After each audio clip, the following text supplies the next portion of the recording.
Hi everyone, hope everyone being safe, staying at home. So we couldn't conduct our classes due to the current situation in our country. So anyhow, we have brought you our virtual class sessions in numerous ways. So today we are up to give you the video presentation of our next lesson, blood circulatory system or the human circulatory system. So let's go to our presentation. Grade 9, unit number 6. Human circulatory system. Human circulatory system is the system which is organized to perform the circulation of blood throughout the body along with all the substances dissolved in blood. So this circulatory system you take, it is consisting of mainly two major parts. What are the two major parts? That is the heart and the blood vessels. Alright. So these are the two topics that we are going to discuss in detail. So first let me take the topic human heart. You see here, this is the structure of the human heart, that means our heart, right? So basically in this structure there are many parts that we have to learn. So one by one I am going to take. The human heart consisting of four chambers or four rooms we see. These chambers we are dividing in two categories, that is the upper chambers and lower chambers. Upper chambers we name as the atrium and the lower chambers we name as the ventricles. Alright, and right side, left side also we divide accordingly. We do have four chambers. They are right atrium, right ventricle, left atrium, left ventricle. So that is what we are showing up here. You can see right atrium and right ventricle, left atrium and left ventricle. So these are the four chambers of our heart. And we say human heart along with the blood vessels, it carries out the transporting system. Alright.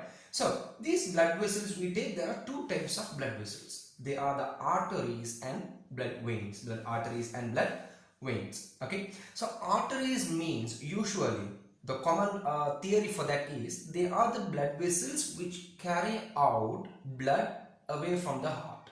Alright. So they are the blood vessels transporting blood away from the heart for other organs. They are blood arteries. Blood veins means they are the blood vessels carrying out blood from other organs towards the heart. Okay. Right. So now aorta will be carrying out this blood throughout our body. You see now this is the way blood will be circulated. So that blood carried out by aorta will be divided into different branches. So now these branches will be supplying the blood for organs. Supplying blood for organs in the sense what they supply oxygen. Why? They carry oxygenated blood. So this oxygen will be supplied for the organs, the cells, the tissues, and in return they take carbon dioxide. You see the transmission here. They supply oxygen and they take in return carbon dioxide. And now carrying that carbon dioxide again from that organ to the heart, they transport. You see now the blood carried out by that blood vessel becomes deoxygenated blood, and that is what carried out by superior and inferior vena cava from above the heart and below the heart organs. So you see here, these arteries, the pulmonary arteries connected to the right ventricle and the aorta connected to the left ventricle, in between them two there is a valve. So how do you name the valves? They are the semilunar valves. You can see they are the semilunar valves. Now one more thing, you have to remember these names of valves, especially tricuspid and bicuspid valves. So how do you remember? Tricuspid valve is between the right atrium and right ventricle. So you remember the short term right. Okay, right, tri. So tricuspid between the right atrium and right ventricle. Bicuspid valve is between the left atrium and left ventricle. So these are the structures, the parts of human heart. So hope you did understand. So all what we have learned is what we are going to list them out now. You see there, the first one, the heart has four chambers. The upper chambers are called atria. Atrium is the singular word and plural word is atria. So atria and the lower chambers are called ventricles. So left atrium, left ventricle, right atrium, right ventricle. So these are the four chambers of our heart. And the second one, There are two valves between the atrium and ventricles. So we said, right, atrium and ventricles, between them the cuspid valves are there. Right atrium, right ventricle, between that the tricuspid valve.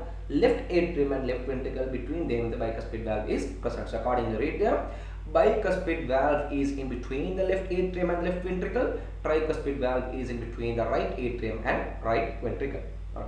And the third point, there are two main arteries connected to the ventricles. So what are the two main arteries? One is the aorta, the other one is the pulmonary arteries.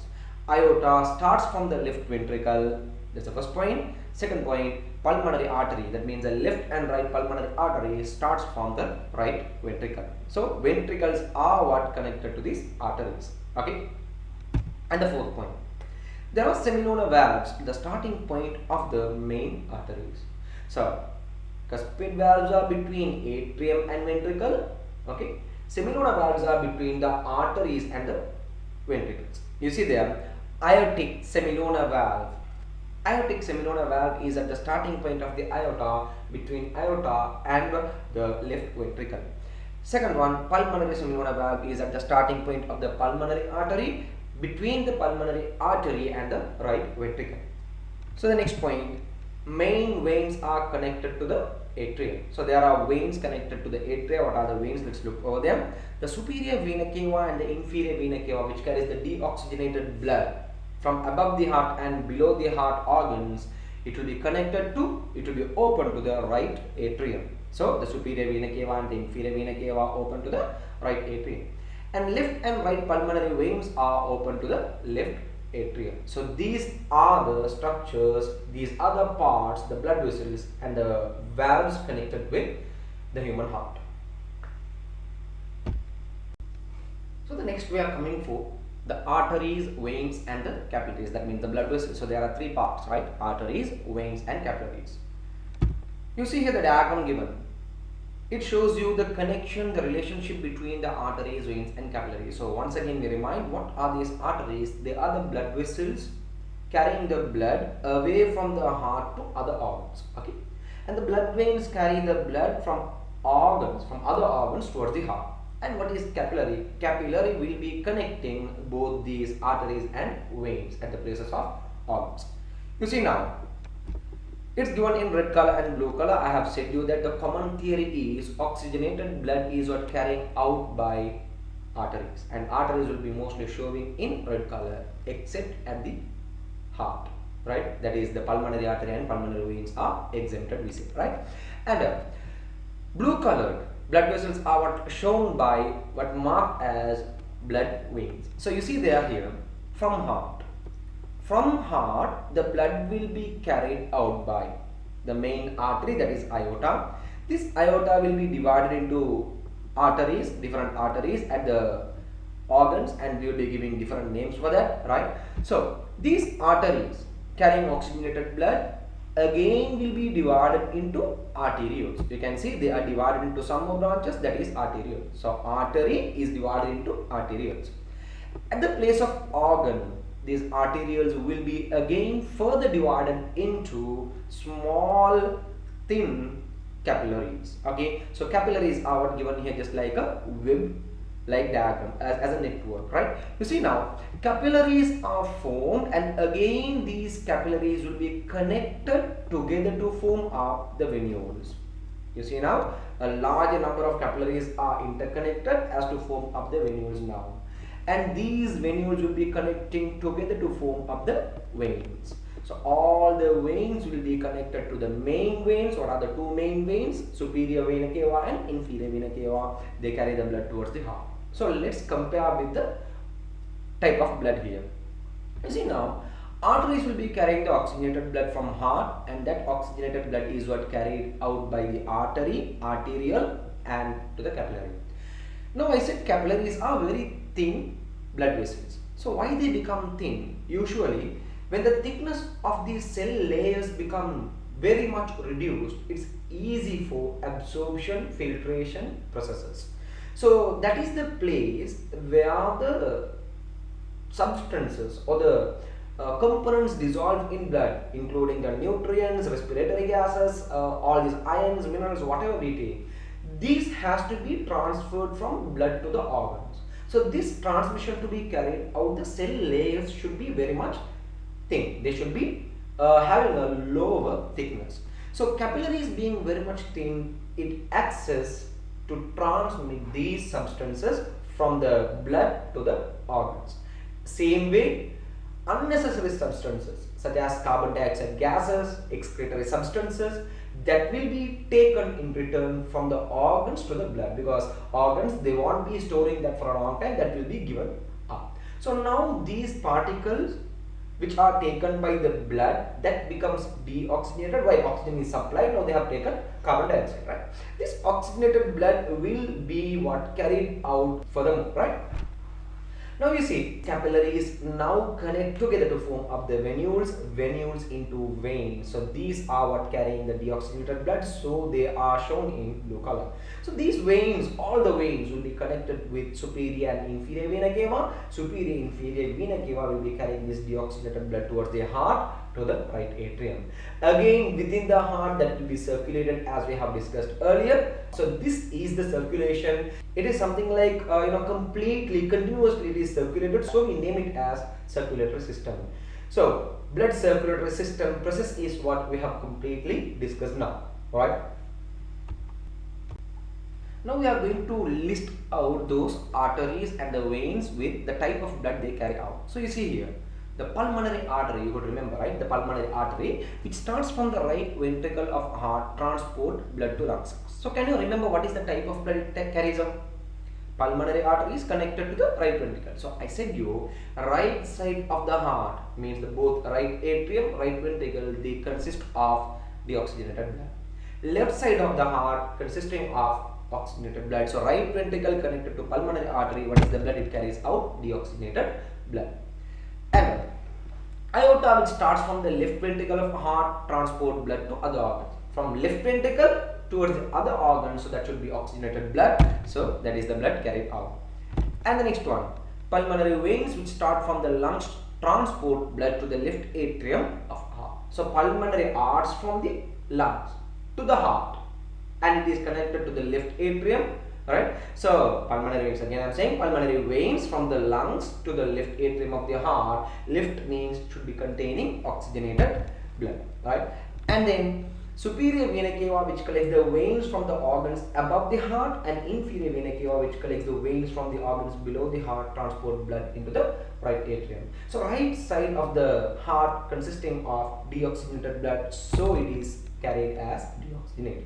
So this is how we categorize, we list them out as oxygenated and deoxygenated related with the blood vessels. Okay.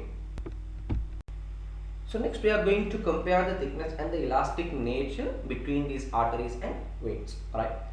So usually we take these arteries and veins. Arteries will be having a high thickness and high elastic nature compared to veins. So what is the reason for this? Let me take the aorta. So this aorta is connected to left ventricle, and that is the place where the blood is pumped out away from the heart for all other organs. Alright. So now there should be a high pressure, because without a high pressure it cannot pump out. So to maintain that high pressure, right, to maintain that high pressure and to withstand that high pressure, the walls of these arteries should be having a high thickness, right, so that the thickness and the elastic nature of these arteries become more. When it comes to veins, veins are carrying out this blood from the organs to heart. So it won't be having a high pressure relative with arteries, it will be having a low pressure. So comparing to that, to maintain that low pressure, it should not be having a high thickness, so that the thickness of the wall and the elastic nature is lower compared to arteries. And when we compare the capillaries, capillaries are the blood vessels with the lower thickness, and that is the part which will be allowing the transmission of substances, exchanging the transmission of substances between the blood and organs, right? And one more topic I am taking here, that is, we have compared these arteries and veins now. So let me compare the atrium and ventricles. So atrium and ventricles, when we are comparing atriums, either it may be the right atrium or left atrium, that is the place where the blood is received, right? So receiving blood, it won't be having a high pressure. But the ventricles you take, right and left ventricles, they are the parts, they are the chambers of heart which will be pushing out, which will be pumping out blood. Right ventricle pumps out blood to pulmonary arteries, whereas left ventricle pumps out blood to aorta. So it will be having a high pressure. So to maintain that, to withstand that high pressure, the thickness of the wall should be high. So compared to atrium, ventricles will be having a high thickness. And furthermore, let me compare now left ventricle and right ventricle. Left ventricle will be pushing the blood to aorta, right, which will be transmitting the blood throughout the body. But right ventricle is connected with the pulmonary arteries, which is to transport the blood from heart to lungs. That's a smaller distance. So it won't be having a high pressure compared to that of left ventricle. So to maintain that, withstand that, it will be having a lower thickness. So comparing these two, right ventricle and left ventricle will be having the high thickness and elastic nature. Alright. So I hope that you have understood what we have done today. Alright. So the initial part of our lesson we have discussed today, and we'll be coming back to you in our next virtual class session with the second part of this lesson, that is the components of blood. So until that, be updated with all our virtual class sessions and submit your answers for all our papers, quizzes and assignments. So thank you very much. To get notified about our next videos, subscribe to our YouTube channel Science with Anas Mohideen.